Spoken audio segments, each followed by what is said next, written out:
Olá, tudo bem? Eu sou o professor Sérgio Ribeiro.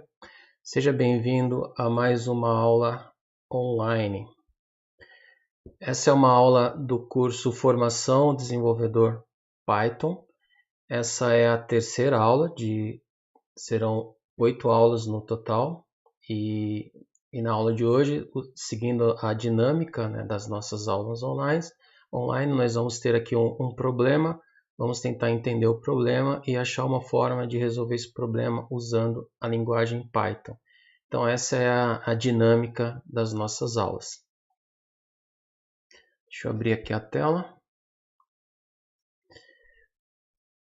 Lembrando que essa é apenas uma aula online, no curso Formação Desenvolvedor Python nós temos as aulas dentro da plataforma, mas a gente trouxe essa proposta de fazer aulas online uma vez por semana, para que haja uma interação maior e que a gente possa discutir alguns temas adicionais àqueles que já são discutidos dentro das aulas do curso. Bom, o problema de hoje é esse aqui. Então, a ideia é criar uma lista de produtos com código, descrição e preço.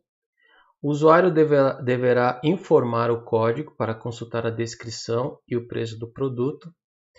O sistema deverá tratar, quando informado, um código não cadastrado na lista de produto. Bom, então essa é a ideia esse é o problema que nós temos aqui para resolver hoje. Então, uma lista de produto é algo relativamente comum em muitos tipos de sistemas, seja um sistema de uma empresa para fazer controle de estoque, seja um sistema para vendas, onde você tem ali a lista de produtos. E geralmente você tem o código de produto, muitas vezes você usa o código de barra para você poder automatizar essa codificação dos produtos, você ter acesso ao produto. E através do código você consegue acessar mais informações do produto, como descrição e preço. Aqui a gente está falando desse problema, praticamente a gente está falando de uma consulta simples, usando o código. Então, através do código a gente consegue acessar informações a respeito do produto. E naturalmente, se o usuário que está utilizando o sistema ele informar um código que não existe nessa lista ou nessa base de dados de produtos, o sistema deveria informar que aquele código não existe. Então essa é a ideia do problema. Vamos tentar entender esse problema. Aqui a gente está trabalhando basicamente com o conceito de banco de dados.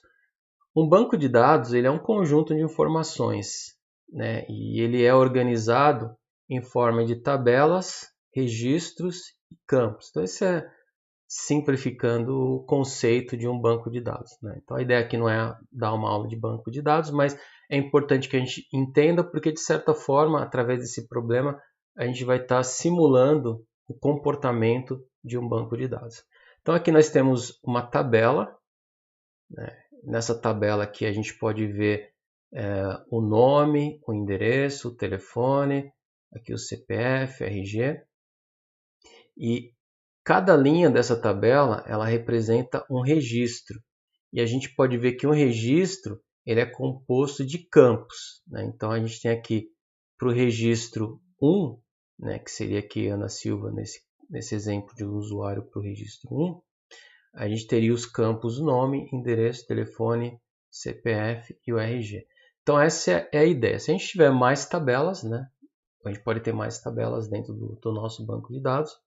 E cada uma dessas tabelas vamos ter vários registros. Então o banco de dados pode ter várias tabelas. Cada tabela pode ter vários registros.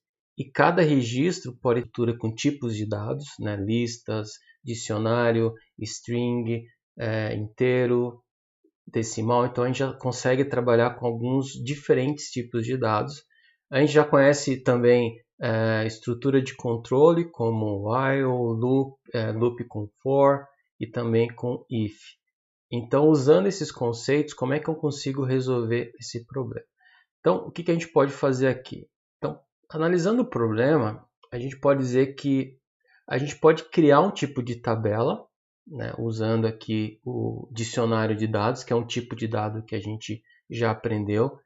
Com o dicionário de dados eu consigo armazenar um conjunto de informação para um determinado registro, vamos dizer assim.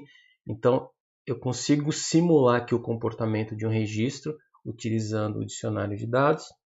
Eu vou ter que pedir ao usuário que informe o código, então a gente pode usar aqui o comando input, que a gente já aprendeu em outras aulas.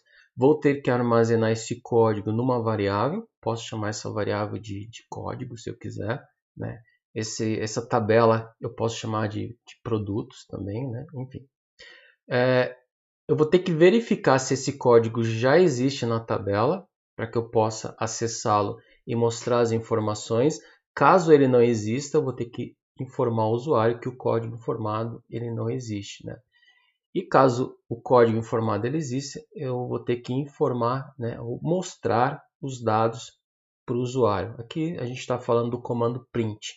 Então aqui eu posso pensar, verificar se o código existe dentro da tabela, talvez usando um if, né, verificar se, né, o if se aquele código está dentro da minha lista de produtos. E estando dentro da minha lista de produto, eu mostro os dados, né, a descrição e o preço, né, para o usuário. Então, basicamente, seria essa a estratégia a ser adotada no desenvolvimento do código. Então, a gente sempre trabalha com essa metodologia, a gente tem o problema, a gente tenta entender o problema e depois a gente passa a analisar qual que é a melhor estratégia a ser utilizada no desenvolvimento, né, antes do código Python. Muito bem. Então agora a gente vai passar para a codificação propriamente dita. A gente já entendeu o problema, a gente já discutiu aqui como é que a gente pode abordar esse problema com a linguagem Python. Então agora é ir para a prática mesmo, mão na massa e tentar resolver o problema. Então vamos lá, deixa eu abrir aqui a minha tela, né, de programação. Deixa eu só entrar aqui. Muito bem. Então aqui eu já tenho a minha tela para criar o meu programa. Deixa eu só tentar aumentar um pouquinho aqui para ficar mais fácil de vocês visualizarem. Muito bem, então primeiro eu preciso construir a minha lista de produto. Vou criar aqui uma variável, né, produto. Vai ser tipo dicionário. O que difere um dicionário de uma lista é essas chaves aqui. A lista a gente usa um colchete e aqui no caso do dicionário a gente usa a chave, né? Muito bem. Então, vou fazer aqui apenas uma simulação, só para a gente entender aqui a dinâmica do... Eu vou criar um produto, um código aqui qualquer, e vou dizer que é um computador. Vou criar um outro código aqui, 2, e esse código 2 ele está me armazenando, por exemplo, uma impressora. Tá? Então, essa aqui é a estrutura de um dicionário. Eu tenho a chave e eu tenho o valor da chave, o valor correspondente a essa chave. Tudo bem. Então, se eu der aqui um print, por exemplo, do meu dicionário produto, pedindo pelo código 1, por exemplo, ele vai me retornar essa descrição, esse valor aqui. Vamos rodar o programa só para testar. Então, esse é o raciocínio. Agora, se eu colocar aqui, por exemplo, um código que não existe, vamos colocar aqui 3, por exemplo.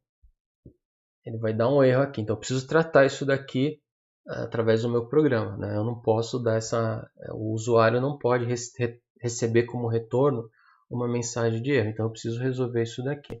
Tudo bem, então isso aqui, só para a gente entender mais ou menos aqui o funcionamento do dicionário, o que a gente pode fazer. Então basicamente essa vai ser a estratégia. Mas eu preciso mais do que a descrição do produto. Eu preciso retornar a descrição e o preço. Então, o que eu posso fazer? Esse meu dicionário aqui, ele pode conter um outro dicionário dentro dele, um subdicionário, vamos dizer assim.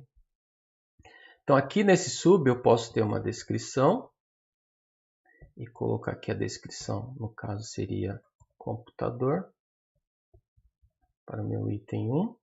E aqui eu vou colocar preço. E o valor do preço aqui para o meu computador seria R$ 1.500. Deixa eu só aumentar aqui. Continuar na outra linha para ficar mais fácil. Então aqui eu consigo já visualizar que eu tenho um item dentro da minha lista. O código dele é 1. E aí eu tenho os dados dele, né? Desse produto. Eu tenho a descrição dele, que é computador, eu tenho o preço, que é 1.500. E a gente pode dizer que isso aqui é um registro, né? A gente pode considerar, claro, a gente não está trabalhando com tabela, mas vamos assumir que eu estou simulando uma tabela. Então, se eu pensar que meu dicionário produto é uma tabela, então eu posso dizer que isso aqui é um registro da minha tabela. E aí o segundo registro da minha tabela é um outro item, né? Que aqui eu vou fazer a mesma coisa. Eu vou colocar aqui um subdicionário, né, dentro do meu dicionário, onde eu vou ter a descrição do segundo produto, que vai ser, no caso aqui, uma impressora. E eu vou ter o preço,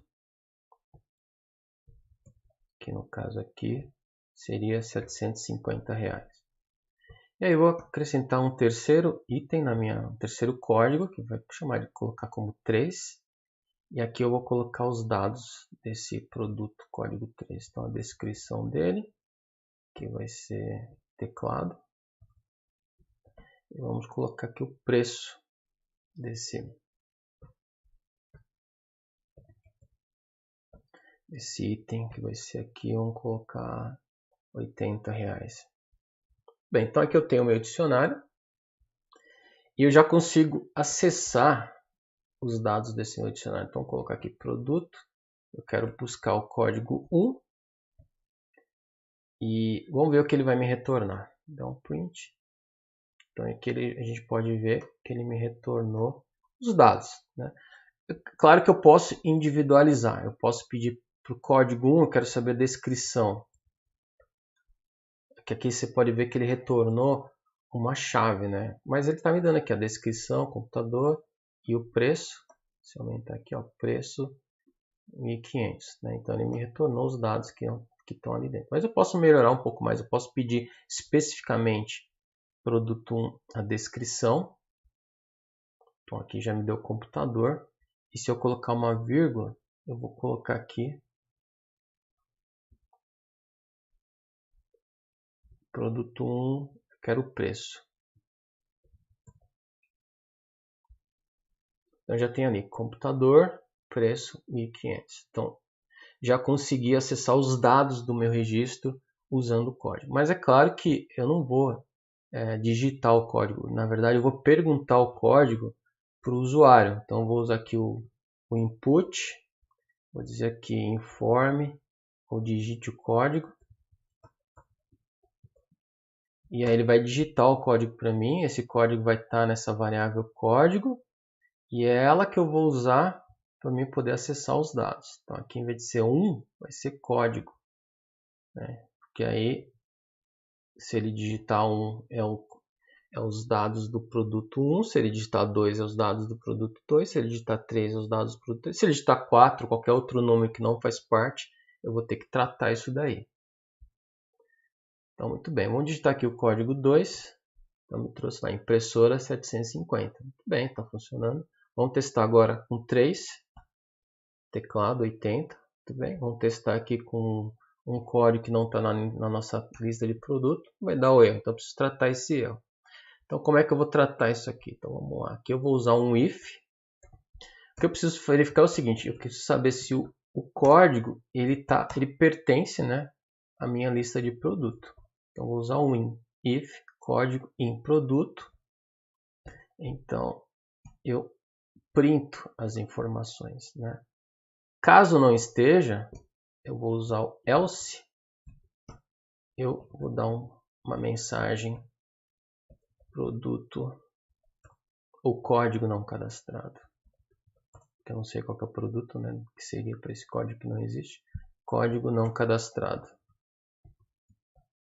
Então, vamos rodar aqui para ver se está certinho, se não tem nenhum problema.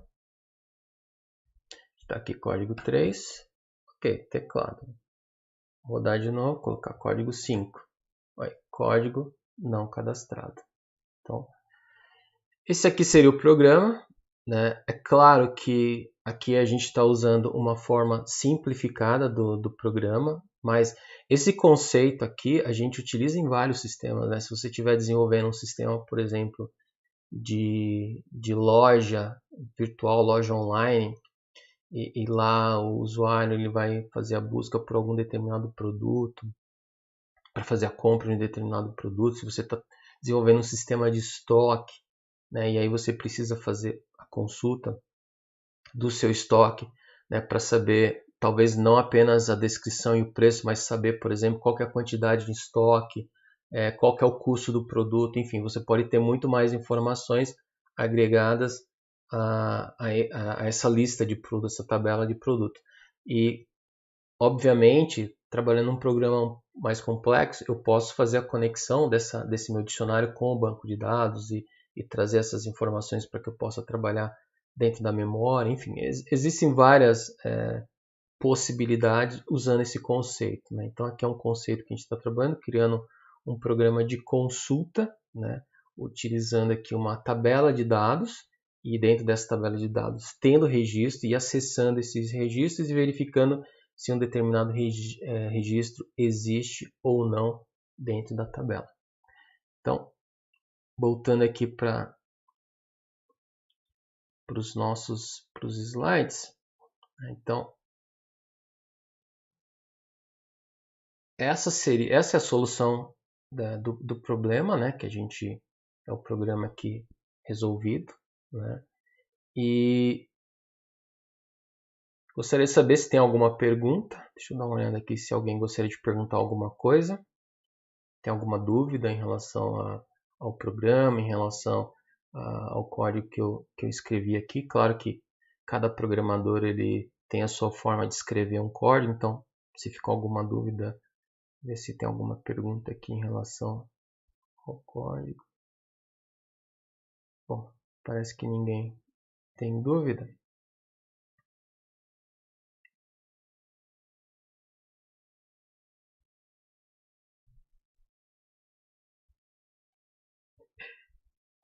Muito bem, então essa foi a aula de hoje. Espero que você tenha gostado, espero que você tenha entendido. Qualquer dúvida pode entrar em contato comigo. Isso aqui é o meu site, né, sergioribeiro.com.br, ou pode entrar em contato comigo através do meu e-mail, profssribeiro@gmail.com, né? E na próxima semana teremos uma outra aula, será a aula número 4, nesse mesmo horário, né, nesse mesmo canal. E qualquer dúvida, entre em contato, né, e vamos estar discutindo um outro problema usando essa mesma metodologia, né, tem um problema, tentar entender um problema. Antes de iniciar a programação, tentar definir uma estratégia de programação e depois partir para a escrita do código. Então essa é a metodologia que a gente trabalha dentro do curso. E na próxima aula vamos ter um problema diferente, mas usando essa mesma abordagem, essa mesma metodologia. Então, um grande abraço a todos, espero encontrá-lo na próxima aula.